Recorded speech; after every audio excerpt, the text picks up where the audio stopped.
Halo, selamat malam semuanya. Malam-malam Bang, halo. Malam.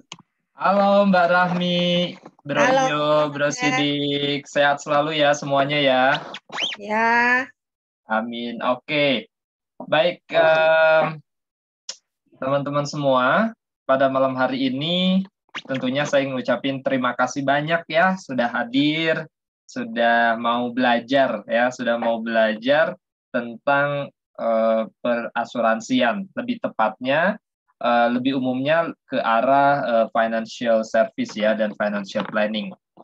Kemudian ini adalah volume yang ketiga ya teman-teman. Jadi sebelumnya di Fans Millennial 60 Minute Insight ini ada volume kedua yang ngobrolin masalah seperti apa sih perusahaan asuransi itu pilih-pilih gitu ya. Maksudnya perusahaan asuransi itu menseleksi calon nasabahnya. Nah kemarin 2 minggu yang lalu ini sudah dibahas ya sebelum Lebaran, dan beberapa yang hadir di sini juga pernah mengikuti volume yang kedua dan mudah-mudahan ini bermanfaat. Nah yang volume pertama itu berkaitan dengan apa sih bahayanya jika seorang agent insurance itu tidak aktif. Nah, ini berkaitan banget dengan yang namanya after sale service-nya, karena yang namanya insurance itu sebetulnya akan terasa manfaatnya ketika klaim tentunya ya, dan ketika klaim tentunya butuh orang yang bisa ngedampingi. Perusahaan asuransi memang bisa melakukan itu, cuman kan rasanya kita perlu ada orang pembantu ya, istilahnya yang menjembatani antara si peserta dan perusahaan asuransi. Nah, ini sudah dibahas semua, dan pada malam hari ini kita akan fokus pada um, yang namanya klausal pengecualian di buku polis asuransi kesehatan ya, yang mungkin Bapak Ibu dan rekan-rekan semua yang hadir pada malam hari ini belum paham gitu. Padahal ini penting banget untuk dicek, direview kembali, apakah betul gitu kan? Atau ada sesuatu yang memang di luar ekspektasi. Nah, sebelum saya lanjut membahas masalah ini, saya juga ingin memperkenalkan komunitas kami yaitu Fans Millennials. Jadi Fans Millennials sebetulnya yang meng-create program ini kumpulan dari teman-teman yang ada di industri financial service, lebih tepatnya mereka yang menjadi praktisi. Tapi Fans Millennials ini juga sebetulnya open untuk semua, sehingga kami memberikan kesempatan buat teman-teman yang ingin bergabung sebagai entusias juga boleh bisa mendapatkan manfaat-manfaatnya ada di komunitas ini. Nah, Fans Millennial ini hadir di akhir tahun 2021 dengan nama saat itu Friday Night Sharing with Millennials, sehingga oke deh kita singkat menjadi Fans Millennials Community. Nah, kami punya values, ada kurang lebih 3. Yang pertama, kita ingin juga sharing, gitu, sharing kebaikan kepada rekan-rekan, terutama millennials, dan tentunya juga open untuk semua. Dan kita juga ingin connect, ya, artinya connect, ada tali silaturahmi yang terjalin, kemudian setelah itu kita saling membutuhkan nih collaborate, ya, artinya berkolaborasi. Nah, itu kurang lebih values yang ingin uh, dijunjung tinggi di komunitas fans millennials. Adapun programnya yang saat ini sudah berjalan, sebetulnya ada 2 pertama di sini, yaitu Fans Millennials IG Live. Ya, ini berlakunya itu setiap Jumat malam, ya every week sebetulnya. Kemudian Fans Millennials 60 Minute Insight, which is tonight ya. Dan ini juga sebetulnya rutin setiap Jumat malam. Cuman ini per 2 minggu, artinya minggu depan Fans Millennial IG Live gitu kan, kemudian minggu berikutnya FM 60 Minute Insight. Jadi gantian. Jadi setiap minggu kami selalu punya program, tapi gantian, ada di Instagram, ada di Zoom ya. Nah, malam ini ada di Zoom. Kemudian yang sedang berjalan dan sebenarnya under development sih, masih in development, yaitu English Speaking Practice. Nah, ini kami masih bergabung dengan komunitas English Speaking Practice Group yang ada di yang diselenggarakan oleh Leader English ya. Jadi kebetulan rekan saya mengadakan English Club every Sunday evening jam 7.30 PM WIB. Nah, teman-teman yang hadir di sini juga kalau ingin melatih atau mempertahankan kemampuan bahasa Inggrisnya, silahkan datang. Itu fun kok. Jadi ada yang nanti menjadi presenter dan moderator, dan kita nanti diskusi di breakout room. So ini fun banget kalau mau latihan atau mempertahankan bahasa Inggris yang udah kita pernah dapat nih, udah lancar dulu, tapi kan kalau nggak kepake rasanya akan turun lagi gitu. Nah, ini adalah komunitas yang bagus untuk teman-teman fans millennials dan sahabat fans millennial bisa ikuti. Oke, itu sekilas tentang fans millennials. Nah, saya akan langsung ke materi utama. Adapun yang ingin disampaikan di malam hari ini kurang lebih ada 3 poin ya teman-teman. Yang pertama, saya ingin menyampaikan tentang hakikat dan pelayanan insurans. Kemudian yang kedua itu adalah materi inti tentang pengecualian pada klausal polis asuransi. Kemudian yang terakhir ada rekomendasi. Tentunya setelah pembahasan ingin juga apa sih take home message yang ingin dibawa setelah mengikuti acara ini, sehingga mudah-mudahan ini lebih bermanfaat lagi ketika tahu nih poin-poin apa yang ingin dibawa dari acara ini. Nah, yang pertama ingin sekali disclaimer bahwa ini murni pandangan saya pribadi ya, berdasarkan pengalaman saya di dunia insurance. Kemudian ini bukan sama sekali pandangan sebuah perusahaan, baik itu agensi maupun perusahaan asuransi. Kemudian saya secara sendiri personal terbuka ya, kalau memang ada klarifikasi dari teman-teman atau para pendengar, nanti kan ini akan disiarkan juga rekamannya. Jadi kalau memang perlu ada klarifikasi, silahkan menghubungi saya dengan senang hati. Saya juga bisa menerima feedback dari sahabat semua. Nah, kemudian, ini terlewat. Nah, kita ngobrolin tentang hakikat dan pelayanan asuransi. Nah, ngomongin masalah insurance, itu tidak terlepas dari yang namanya manajemen. Ya, manajemen apa? Yaitu manajemen risiko. Nah, kurang lebih ada 4 jenis manajemen risiko. Ketika ada suatu risiko atau potential risk, kita punya 4 pilihan. Pilihan yang pertama itu kita menerima risiko. Jadi kalau misalkan kita anggap deh mau membeli sebuah makanan, ya, membeli sebuah makanan dari luar ya, tentunya kemudian hujan lebat. Nah, kira-kira manajemennya seperti apa gitu? Kalau misalkan mengambil pilihan yang pertama, yaitu menerima risiko, berarti ya udah kita hujan-hujanan. Ya berarti risiko saya tanggung sendiri. Yang penting saya dapat makanan. Nah itu menerima risiko. Kemudian yang kedua adalah mengendalikan risiko. Mengendalikan risiko ini, oke, saya tahu ada hujan, tapi saya ingin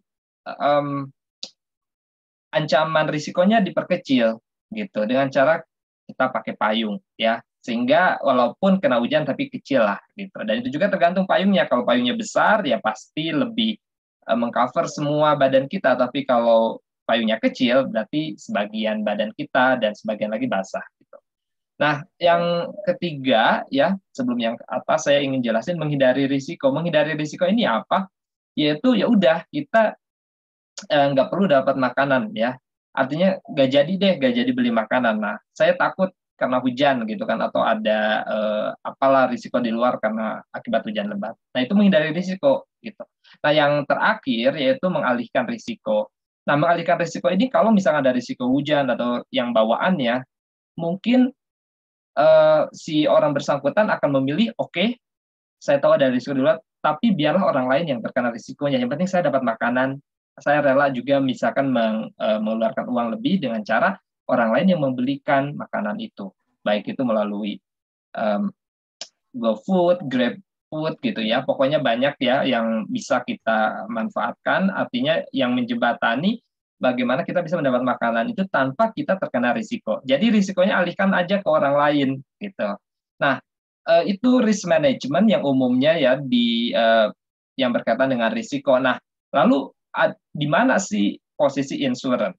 Posisi insurance sebetulnya ada di yang keempat, yaitu mengalihkan risiko. Nah, jadi kalau misalkan ada nih financial risk, ya ini berhubungan dengan financial risk. Biasanya kalau asuransi itu berhubungan dengan dampak keuangan, ya, dampak negatif dari sebuah kejadian yang berefek pada keuangan suatu individu atau keluarga. Contoh kalau sakit, Berarti kan risiko keuangannya itu adalah kita jebol nih keuangan kita, uang yang kita dapatkan berbulan-bulan ini karena kita sakit. Misalnya kita harus merelakan uang yang kita dapatkan selama berbulan-bulan itu untuk biaya rumah sakit. Nah, itu adalah dampak negatif ya dari kejadian sakit, yaitu dampak finance.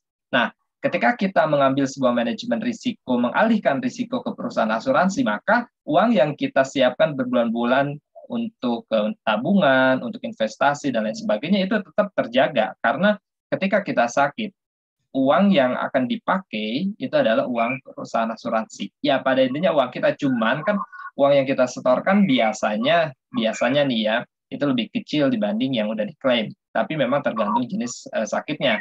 Nah, mereka mungkin kebanyakan tidak klaim, tapi banyak juga di luar sana yang baru join gitu kan, ternyata klaimnya sudah besar. Nah, ini adalah suatu mekanisme manajemen risiko yang ada kaitannya dengan penggunaan instrumen keuangan asuransi.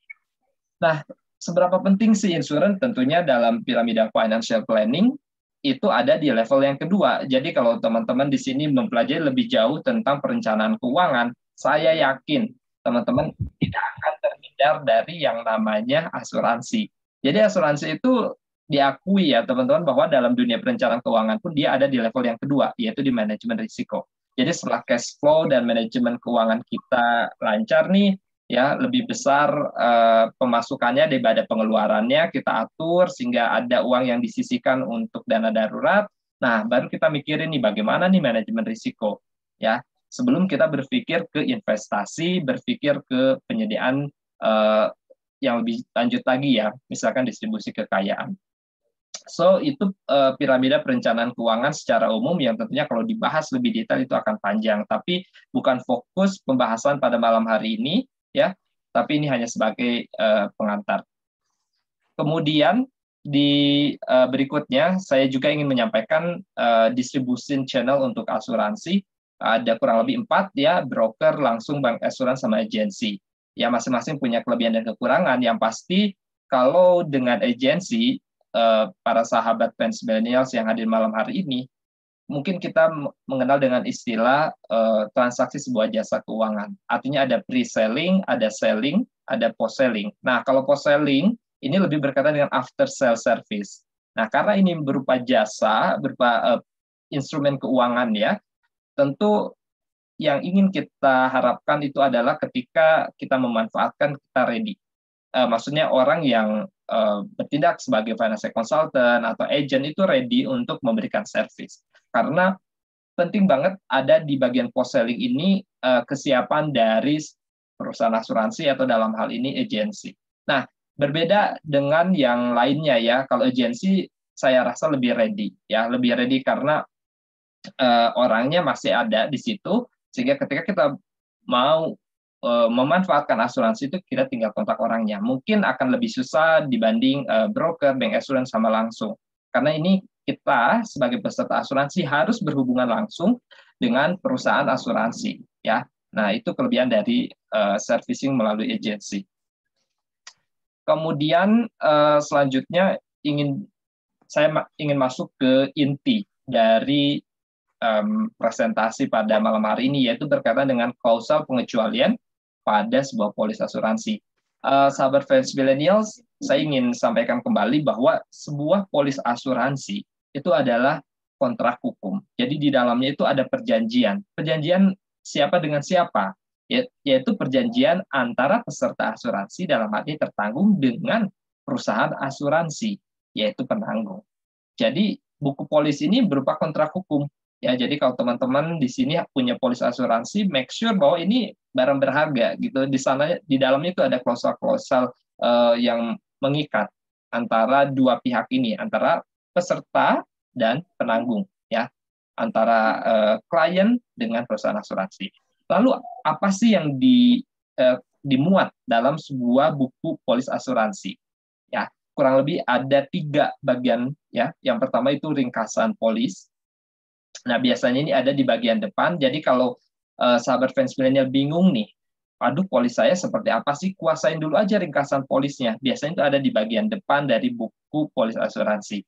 Ya, Atau kalau saat ini ya biasanya ada dua versi ya, ada yang e-policy ya secara elektronik, biasanya itu memuat semua ya, termasuk ketentuan umum sama ketentuan khusus.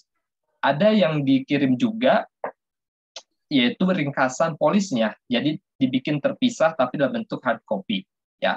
Nah, itu juga bisa memudahkan kita untuk membaca langsung gitu ya ketentuan atau ringkasan polis secara hard copy. Nah, tapi kalau secara elektronik biasanya itu memuat semuanya. Oke, ringkasan polis itu seperti apa, ketentuan umum seperti apa, ketentuan khusus seperti apa, tentu kalau dijabarkan lebih detail ini akan lama, cuman yang ingin saya sampaikan bahwa di ringkasan polis ini sebetulnya memuat konten-konten penting lebih ke arah biodata dari peserta asuransi ya, artinya si pemegang polis dan tertanggung, penerima manfaat juga ada di sana, kemudian berapa sih premi yang dibayarkan dan alokasinya ke apa saja dalam, misalkan kalau unit link ya, asuransi yang ada investasinya itu ada juga tuh pengalokasiannya. Pokoknya kalau misalkan teman-teman agak bingung dengan buku polis, kuasain dulu deh di ringkasan polis karena itu sebetulnya bisa memberi gambaran secara keseluruhan. Tapi tentu diharapkan membaca juga klausal yang ada di ketentuan umum sama di ketentuan khusus. Nah, di bagian ketentuan khusus, di bagian 3, ini yang ingin saya fokuskan di presentasi ini. Nah, di ketentuan khusus itu ada 3 komponen lagi, yaitu produk dasar, artinya ketentuan khusus produk dasar. Kemudian yang kedua, ketentuan khusus produk tambahan. Ya, yang ketiga adalah ketentuan pemegang polis perseorangan. Nah, produk dasar dan produk tambahan ini apa sih? Nah, ini berkaitan biasanya dengan lagi-lagi polis yang unit link atau polis yang ada induknya. Ya, kan dalam sebuah polis itu biasanya kayak menu makanan. Jadi induknya ini kayak nasi gitu ya. Nah, lauk pauknya itu produk tambahannya. Kurang lebih kayak gitu. Misalkan kalau dalam asuransi kesehatan yang ada unit dalam bentuk unit link, yaitu asuransi yang ada investasinya. Nah, itu selain dari asuransi kesehatan itu sendiri, ada ternyata induknya. Jadi si mothernya ini asuransi jiwa biasanya. Jadi asuransi jiwa yang ditempelin oleh asuransi kesehatan.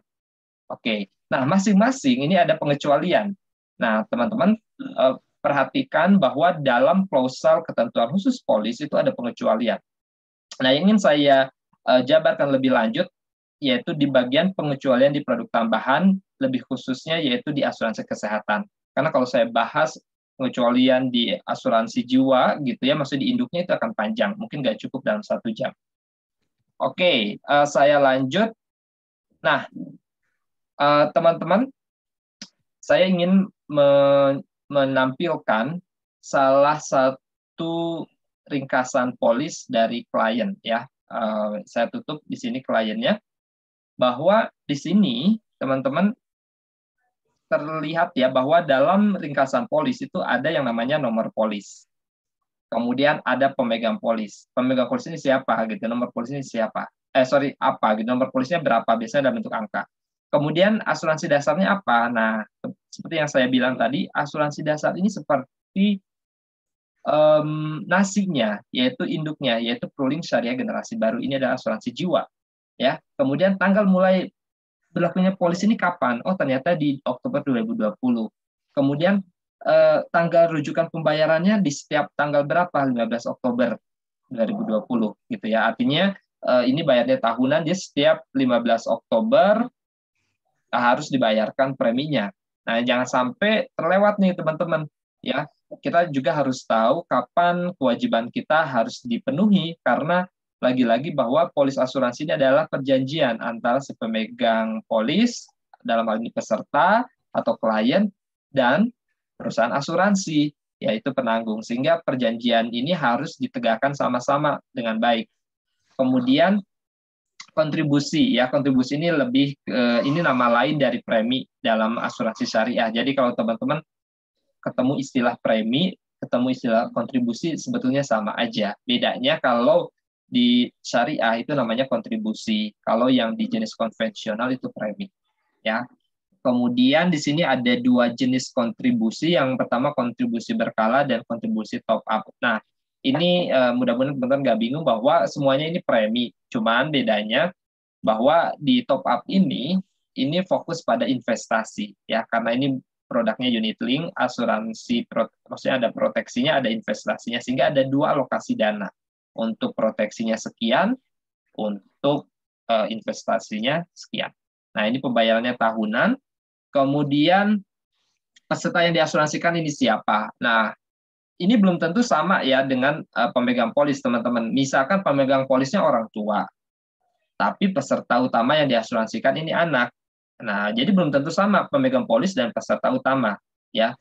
Nah, peserta yang diasuransikan ini tentunya yang nanti yang berkaitan dengan bagaimana si klausal risiko ini bisa ditindaklanjuti dalam hal klaim. Misalkan yang terjadinya itu risiko itu di pemegang polis, tentu nggak bakalan keluar dong klaimnya, karena kan yang akan menjadi pertanggungan itu sebetulnya risiko yang terjadi pada peserta yang diasuransikan. Nah, dalam ini tertanggung. Jadi kalau misalkan pemegang polisnya orang tua, kemudian yang diasuransikan anaknya, ya udah, kalau terjadi sama orang tua gitu ya, itu nggak ada kena efek apapun. Jadi si klausal ini nggak kena gitu. Tapi kalau misalkan yang sakitnya itu di anaknya, which is ini adalah orang yang diasuransikan, maka terjadilah yang namanya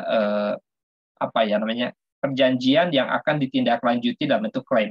Artinya kena nih, ada risiko yang terjadi pada si tertanggung, maka coverage dari asuransinya itu harusnya keluar. Ya, ada klaim. Jadi berlakulah klaim di situ. Oke, kemudian di sini dijelaskan juga asuransi dasarnya apa, gitu kan, kemudian asuransi tambahannya apa. Kemudian ini masih ada di page berikutnya berkaitan dengan polis asuransi, ringkasan polis asuransi. Di sini ada yang namanya penerima manfaat. Nah, kalau itu asuransi jiwa, ataupun sebenarnya di sini juga ada asuransi kesehatan plus asuransi jiwa, nanti kalau terjadi apa-apa di si klien, ya artinya di si tertanggung, siapa sih penerima manfaatnya? Tentu kalau bentuknya asuransi kesehatan, ya penerima manfaat itu adalah orang yang sakit ini, gitu, yang tertanggung. Tapi kalau amit-amit sampai terjadi tutup usia, ya nanti ada penerima manfaat. Nah, ini penerima manfaatnya harus dicantumin siapa, jangan sampai nanti amit-amit yang bersangkutan meninggal gitu kan, terus penerima manfaatnya tidak pernah dikasih tahu sebelumnya bahwa saya punya asuransi, sehingga kebingungan si penerima manfaat gitu. Karena so far sejauh ini ya, apalagi kalau misalkan si financial consultant-nya sudah tidak aktif, sepanjang yang saya tahu perusahaan asuransi itu tidak proaktif untuk mengecek ya. Ya, kalau misalkan dia nggak bayar, paling ada reminder aja, habis itu lapse atau mati.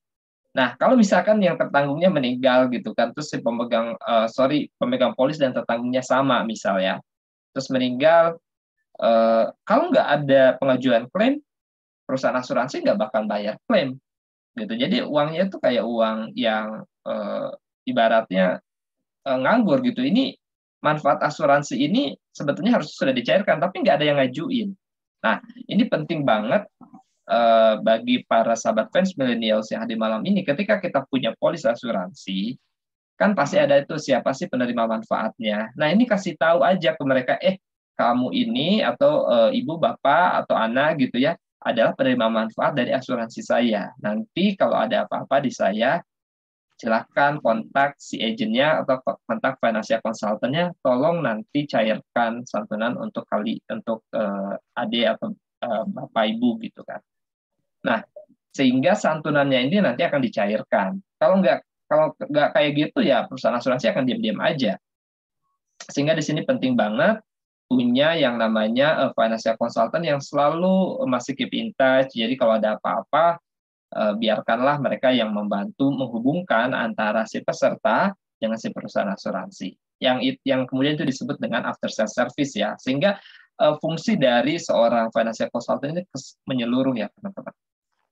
Oke, saya akan masuk ke manfaat, tapi ini mungkin sepintas saja, mungkin kurang lebih di sini berkaitan dengan manfaat rumah sakit ya, biaya kamarnya sesuai tagihan dan bla bla bla bla bla ke bawah gitu ya, banyak, termasuk kalau misalkan kunjungan dokter ini berapa sih gitu, berapa kali dalam sehari, mungkin terlalu kecil. Kemudian kalau ada dokter spesialis berapa kali per hari sih gitu maksimalnya. Nah, di sini disebutkan 2 kali masing-masing ya. Dan itu semua sesuai tagihan, termasuk biaya aneka perawatan di rumah sakit. Nah, beda dengan yang namanya insurance,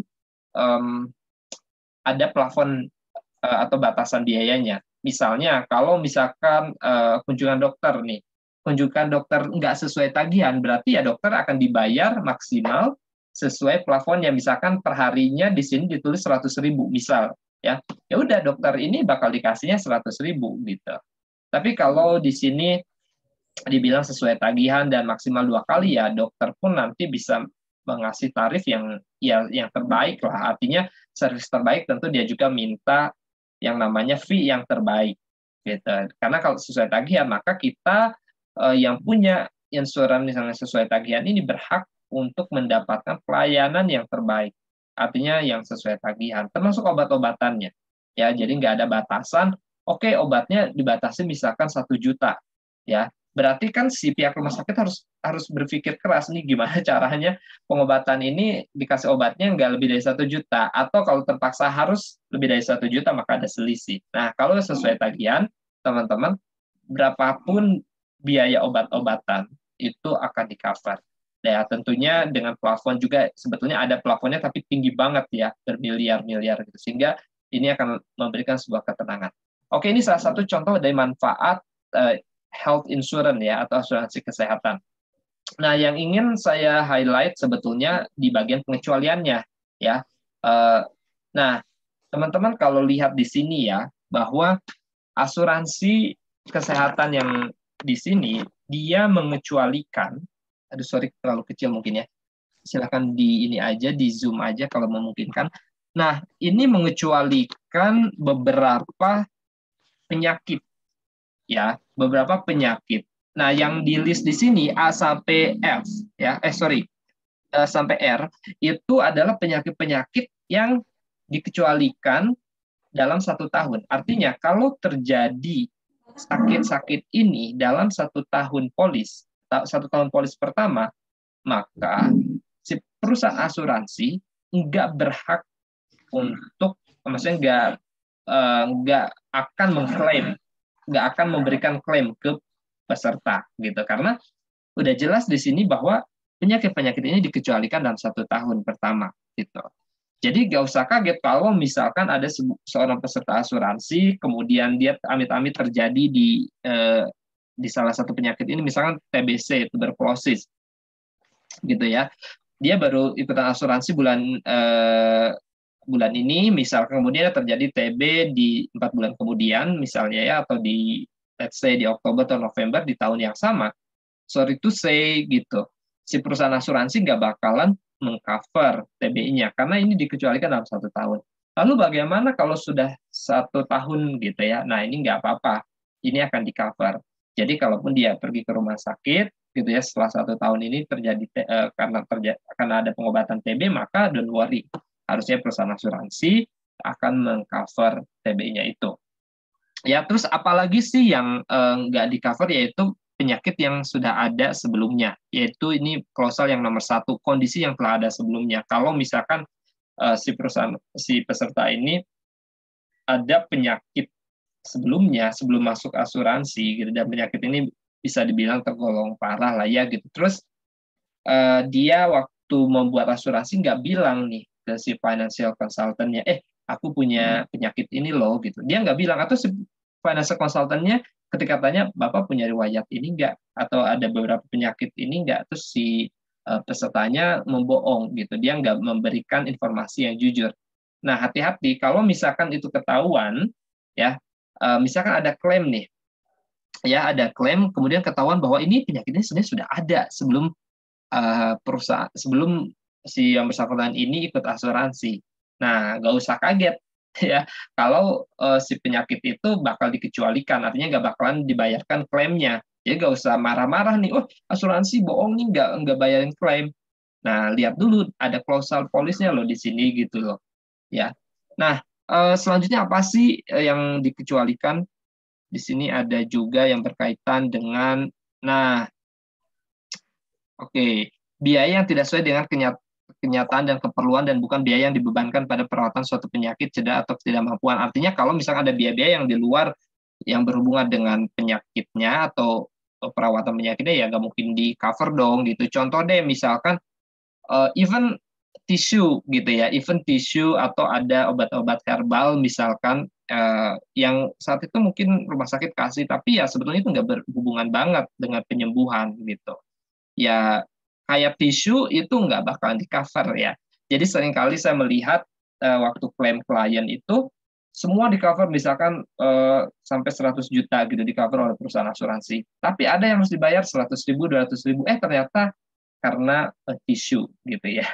So hal yang kecil kayak gitu ternyata detail juga ya pihak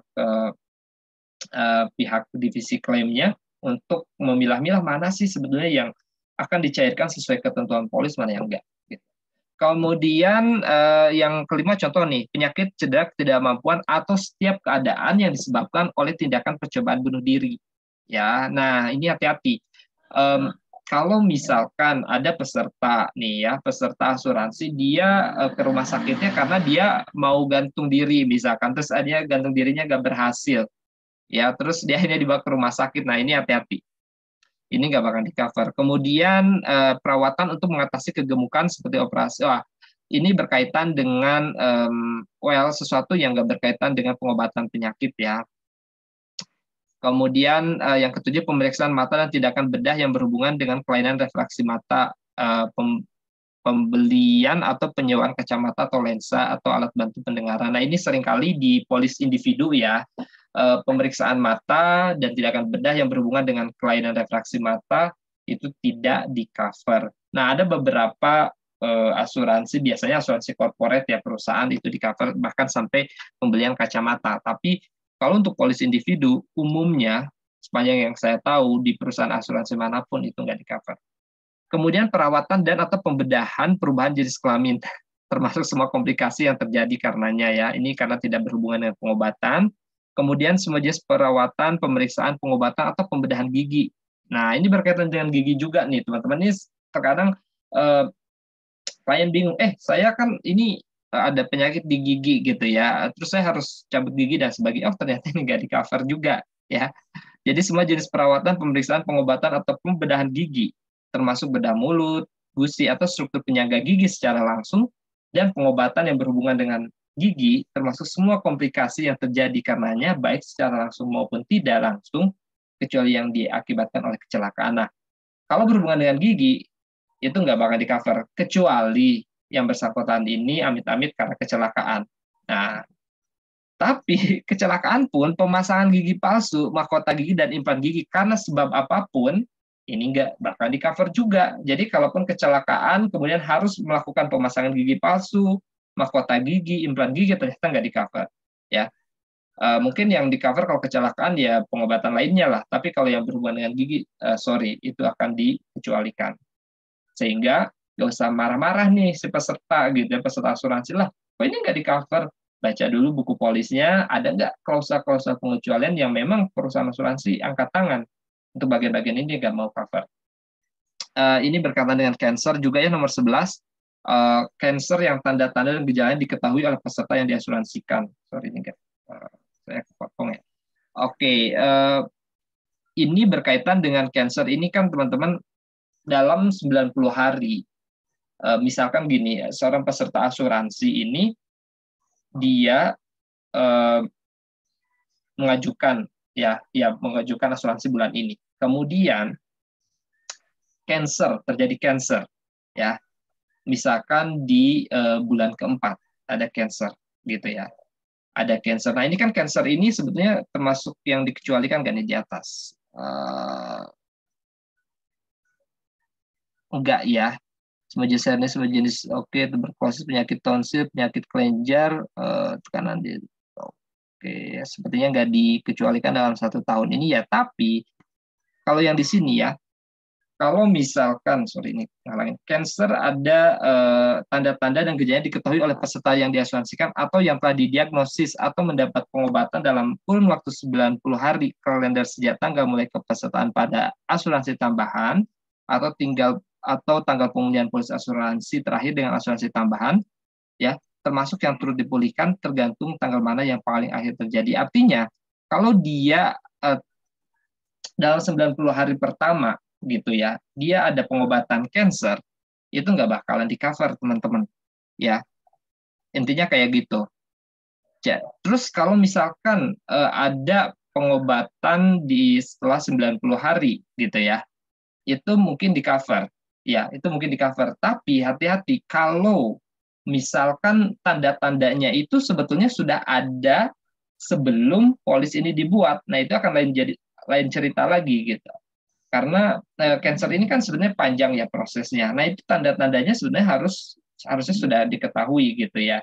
Kalau misalnya ketahuan bahwa sebenarnya cancer ini sudah terjadi sebelum pembuatan asuransi, maka itu lagi-lagi dianggapnya sebagai pre-existing condition. Ya, artinya bisa saja cancernya ini enggak di cover kayak gitu. Oke. Selanjutnya berkaitan dengan, ini banyak banget sebetulnya teman-teman ya. Pada intinya adalah teman-teman silakan cek ya di bagian polis asuransinya, khususnya di bagian ketentuan dasar, ketentuan produk dasar ya, ketentuan khusus produk dasar dan produk tambahan. Di situ ada yang namanya bab pengecualian. Nah, itu baca kembali. Biasanya ya kalau berhubungan dengan asuransi kesehatan yang belum saya mention tadi di awal itu adalah yang berhubungan dengan kosmetik, berhubungan dengan berhubungan dengan diagnosis ya, yang nggak ada berhubungannya dengan pengobatan, itu biasanya nggak di cover ya, seperti itu. Atau misalkan rawat inapnya di luar rumah sakit ya, misalkan di klinik nih, ya hati-hati nih, karena biasanya kalau untuk rawat inap si perusahaan asuransi akan menjamin klaim kalau itu dilakukan di rumah sakit, bukan di klinik yang bertujuan hanya untuk tindakan dan atau pemeriksaan diagnosa ya. Even kalau ke rumah sakit, tapi kalau misalkan ke rumah sakitnya dia hanya untuk rawat jalan nih, nah ini nggak di cover juga, karena khusus untuk asuransi yang ini, yang si klien ini miliki, ini untuk rawat inap ya teman-teman. Jadi kalau misalkan dia ke rumah sakit, terus dia diberikan sebuah treatment rawat jalan, nah itu harus pakai biaya pribadi juga. So ini berkaitan juga dengan klausal rawat inap ya. Ini bukan asuransi korporat yang biasanya cover baik itu rawat inap maupun juga rawat jalan. Oke, ini banyak juga ya klausalnya sebetulnya. Teman-teman sahabat Finance Milenial bisa cek buku polisnya, di situ ada klausal-klausal pengecualian yang harus dibaca sehingga nanti gak usah kaget nih, gitu kan. Kalau misalkan di luar sana kok nggak diklaim ya, nggak bisa klaim gitu. Wah, bisa saja masuk ke klausal pengecualian ini, gitu. Oke, nah rekomendasinya apa sih teman-teman? Kalau misalkan teman-teman mau mengajukan sebuah insurance, baik itu life insurance, health insurance, education insurance, any insurance, be a smart customer gitu. Mungkin bisa searching dulu, bisa researching gitu ya. Nah, bisa membaca literatur dulu apa sih yang menjadi kebutuhan saya gitu kan. Kalau misalkan puyeng bingung ya konsultasi aja gitu. Biasanya kan kalau sebelum transaksi ya nggak ada uang yang harus dikeluarkan. Kita cuma konsult aja dengan financial advisor itu free ya. Kemudian tentu terkadang klausal-klausal ini banyak istilah hukum dan kita bingung. Ya yang paling simpel ya find a professional agent gitu yang dia punya pengalaman ya dan teredukasi dan dia komitmen, ya carilah mereka gitu ya, karena mereka yang mungkin dengan kualitasnya ini bisa menservis dengan baik. Kemudian kalau misalkan sudah masuk di sebuah insurance ya, terus kan biasanya kalau di awal-awal si customer ini akan dapat proposal aja ya, atau bahkan quotation ringkasan saja. Nah, si klausal polis ini kan nanti akan diterima, ya akan bisa dilihat kalau buku polisnya sudah ada. So, ketika masuk insurance, dapat buku polis, manfaatkanlah free look period. Free look period ini di mana kita diberikan kesempatan untuk mengecek klausal-klausal yang ada di buku polis, ya biasanya 14 hari, sejak polis itu terbit, atau bahkan sekarang kalau itu dilakukannya secara virtual closing atau virtual transaction, itu diberi waktu yang lebih panjang, yaitu 2 kali lipatnya, 28 hari, hampir 1 bulan. Nah, manfaatkan free look period ini untuk membaca klausa-klausa polis. Kalau seandainya ada yang bingung bisa ditanyakan, kalau nggak setuju, ya udah balikin lagi gitu. Artinya cancel. Ya, ketika kita cancel di free look period, uang yang dikembalikan nggak bakalan dikurangi lebih banyak gitu. Artinya mungkin mendekati utuh lah. Tapi kalau itu udah berjalan, ya misalkan lebih dari free look period kemudian kita cancel, ada kemungkinan uang nggak kembali, ya, atau kalaupun kembali sangat kecil karena sudah dipotong biaya-biaya asuransi dan sebagainya. So manfaatin waktu free look period untuk mengecek kembali klausa-klausa polis asuransinya. Kalau memang nggak setuju, silakan ajukan cancellation. Kemudian selanjutnya di sini ada sedikit ini ya, semacam ilustrasi ya. Seorang prospek dan agent. Nah, agentnya ini nggak bingung nih gitu ya. Ketika si prospeknya tanya, Pak, jadi dulu nanti kapan-kapan datang lagi saya meeting dulu ya. Karena si prospeknya ini udah kesel gitu ya. Karena si agentnya ini juga nggak bisa menjelaskan tentang apa sih causal policy itu. Ya. Nah, ini penting banget terutama bagi teman-teman yang bergerak di industri financial service. Ini nggak sembarangan barang gitu ya. Ini perlu pemahaman yang baik tentang isi causal policy ini. Karena ini berkaitan dengan kontrak hukum. Ini berkaitan dengan orang, ini berkaitan dengan klien dan jangka panjang. Ya, sehingga penting untuk memahami lebih detail sehingga kita bisa menjelaskan ke klien dengan baik.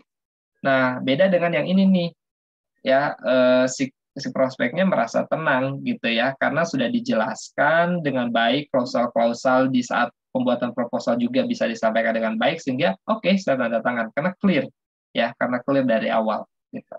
Nah, ini perbedaan antara agent yang profesional dengan yang tidak ya.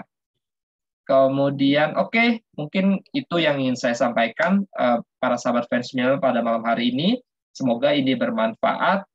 Tapi saya ingin tutup juga dengan quote yang ini bahwa memiliki asuransi itu bukan untuk membantu Anda dalam maksudnya bebas dari kematian. Bukan berarti kita menghindari risiko, tapi untuk memastikan keluarga yang ditinggalkan tetap hidup dengan layak saat ajal itu datang. Ya, kurang lebih itu tentunya juga saya minta feedback ya dari para sahabat fans milenial yang hadir malam ini bisa scan QR code ini dan memberikan masukan apa sih yang saya sampaikan ini apakah bermanfaat, ada yang kurang atau enggak, sehingga di fans milenial 60 Minute Insight selanjutnya saya berjanji akan lebih baik berdasarkan feedback yang teman-teman berikan kepada saya pada malam hari ini. Demikian keseluruhan presentasi yang saya sampaikan pada malam hari ini. Tentu sekarang ada di sesi Q&A. Silakan bagi teman-teman kalau mau ada yang ditanyakan atau hanya sebatas ngobrol atau memberikan feedback langsung juga nggak masalah, santai, silakan.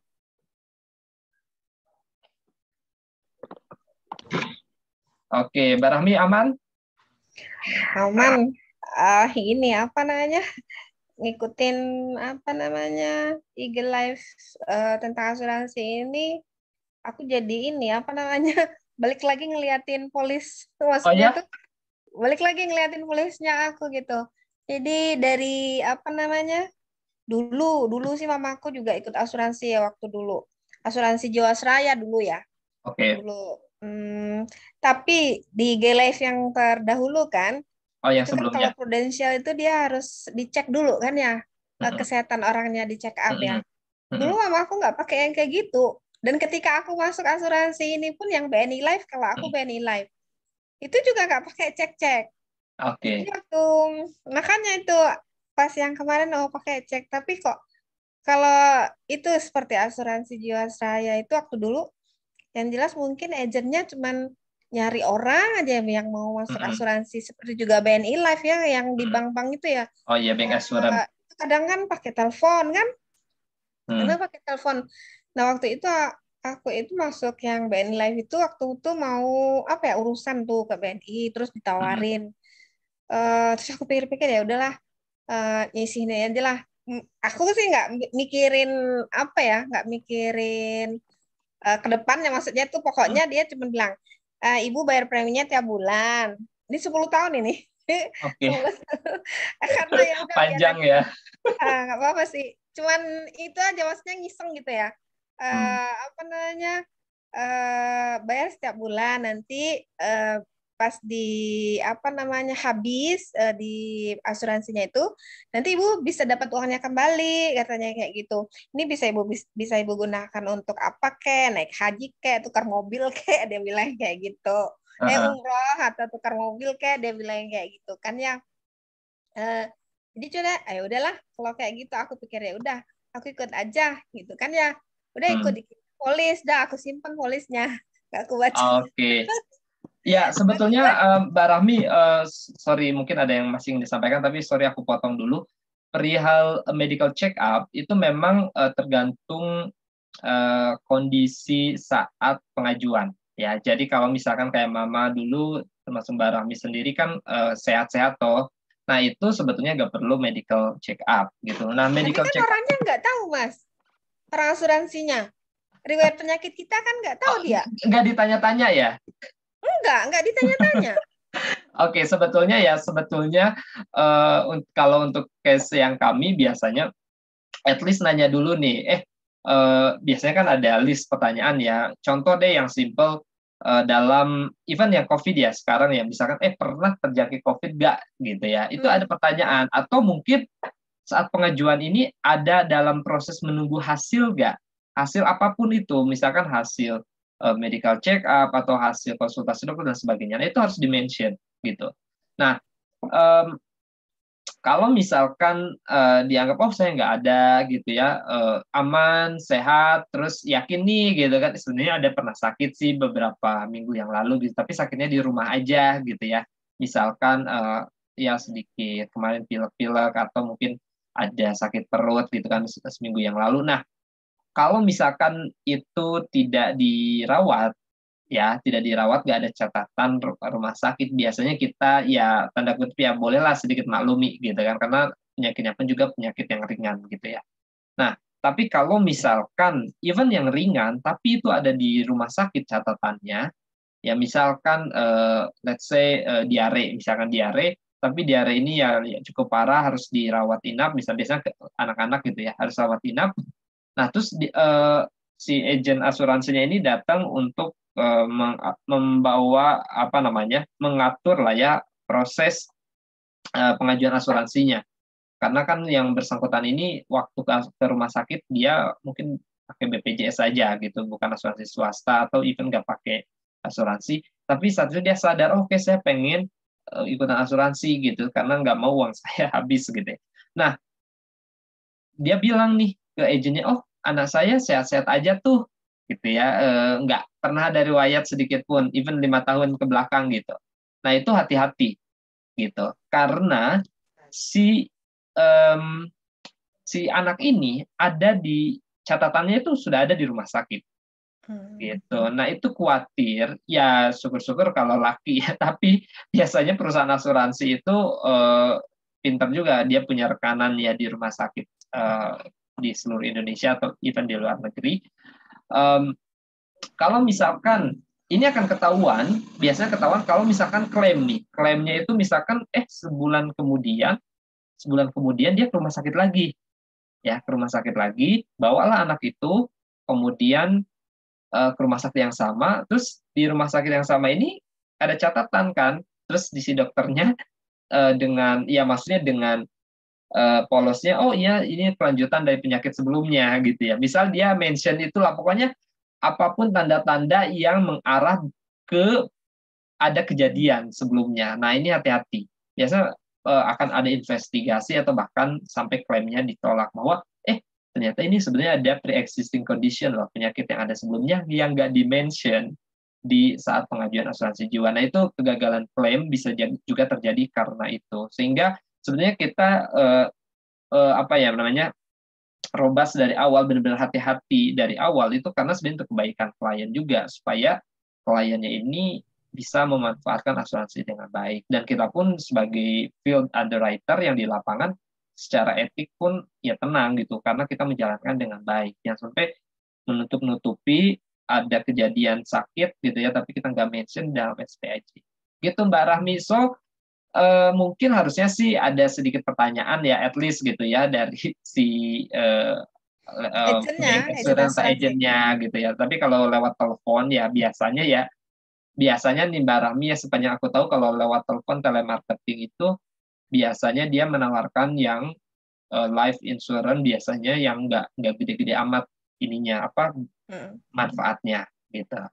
Jadi I don't know ya, mungkin dengan itu screeningnya nggak terlalu meticulous ya secara misalkan di asuransi Prudential yang dia kalau biasanya UP-nya gede-gede nih ya, UP-nya gede-gede dan itu kan risk calculation-nya benar-benar harus dihitung.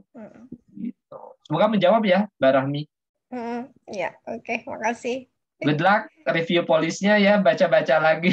Tapi harusnya aman sih kalau udah lebih dari setahun kan ya. Udah 6 tahun sih. Udah 6 tahun. Oke, good. Oke, dari yang lain ada pertanyaan dari Rio, dari Bro Sidik, atau welcome. Ini ada Bro Bobby juga hadir. Ada pertanyaan, silakan, atau ada masukan. Oke, aman ya. Baru juga masuk. Oke, iya. Jadi kita tadi udah bahas panjang kali lebar kali tinggi, intinya tentang bagaimana kita menyikapi ya sebuah klausal polis asuransi, terutama di bagian pengecualian. Ini penting untuk diketahui oleh para peserta asuransi karena disitulah letaknya biasanya kecolongan gitu. Kecolongan dalam arti ekspektasi kita semua di cover gitu. Padahal si perusahaan asuransi ini dia naruh klausal-klausal ini di buku polis kita, yang mana ya bukan salah perusahaan asuransi juga kalau misalnya nggak klaim. Karena secara kontrak bahwa itu memang dikecualikan gitu. Sehingga yang salah siapa ya? Sebetulnya nggak ada yang salah gitu. Karena bukti hukum ini yang kuat yang ada di polis asuransi. So, rekomendasi dari pertemuan ini adalah be a smart customer. Jadi ya researching gitu kan, kemudian pelajarilah setidaknya ilmu tentang asuransi dasar kan banyak tuh di literatur. Kemudian yang kedua, find a professional agent, karena jujur apalagi orang awam gitu ya, kami pun di financial service industry ini perlu belajar berbulan-bulan untuk memahami sebuah klausal polis dan juga mempelajari bagaimana pemanfaatan asuransi ini. Nah, apalagi kalau orang awam, misalkan ini baru belajar dasar aja, sehingga kebingungan, nah ini perlu mengontak professional agent untuk dibantu ya, untuk dibantu memahami. Jadi ini belum sampai transaksi enggak, tapi minta aja untuk dibantu memahami apa itu insuran. Sehingga nanti ada gambaran masalah nanti ngambil kapan atau enggaknya yaitu belakangan, tapi yang penting teredukasi dulu. Kemudian yang terakhir, ketika misalkan saya udah terlanjur beli asuransi nih, wait, kalau misalkan ada masih di free look period, yaitu di 14 hari pertama kepesertaan asuransi, manfaatkan waktu itu untuk mengecek kembali. Kalau misalkan ada klausal yang tidak setuju, silahkan untuk ajukan cancellation, or setidaknya minta dijelasin lagi nih sama financial consultant-nya tentang klausal ini, supaya tidak salah paham. Ya, kalau misalkan sudah dijelaskan, tetap nggak setuju, ya apa boleh buat. Karena semuanya itu adalah harus sesuai dengan kepuasan klien gitu. Jadi perusahaan asuransi pun nggak bisa menolak, karena udah di tangan polis asuransinya nggak boleh dibalikin, nggak juga. Ini semuanya dilindungi, ya, customer sangat dilindungi sesuai dengan ketentuan di polis asuransi. Ini semuanya dibuat juga sebenarnya untuk kebaikan kedua belah pihak sebenarnya, khususnya melindungi customer. Itu yang ingin disampaikan pada pertemuan malam hari ini, Fans Millennial 60 Minute Insight. Tentunya saya ucapkan terima kasih banyak buat teman-teman yang sudah menyediakan waktunya untuk belajar ya pada malam hari ini. Saya yakin banyak yang sudah diterima, ya banyak yang sudah masuk ke ke diri masing-masing. Semoga itu bermanfaat, semoga menjadi ilmu yang bermanfaat, setidaknya bisa nanti menyampaikan ke saudara atau keluarganya bahwa sebetulnya insuran ini bukan barang yang sepele loh, perlu ada yang namanya review, perlu ada yang namanya persiapan sebelum join ke insuran itu gitu. Sehingga mereka akan mengapresiasi, oh iya ya, ternyata ini nggak asal beli gitu. Sehingga perlu ada yang namanya persiapan dulu, atau ya setidaknya dia bisa berkonsultasi dulu lah sebelum melakukannya itu. Oke, mungkin itu saja. Saya nantikan Defense Millennial 60 Minute Insight 2 minggu berikutnya. Ya, kalau next week kita akan fokus di Instagram Live. Ya, topiknya menyusul. Jadi stay tune terus aja di Fans Millennials hashtag ya, atau juga di Instagram saya. Nanti saya akan post tentang kegiatan-kegiatan dari komunitas kami. Kalau sudah tidak ada lagi yang ditanyakan atau disampaikan, saya akan tutup acara ini. Terima kasih dan selamat malam, stay healthy. Terima kasih. Sama Mbak Rahmi, sehat selalu ya, bye. Ya. Thank bye. you, Bro Sidik. Ya, live ya. Ya, bye.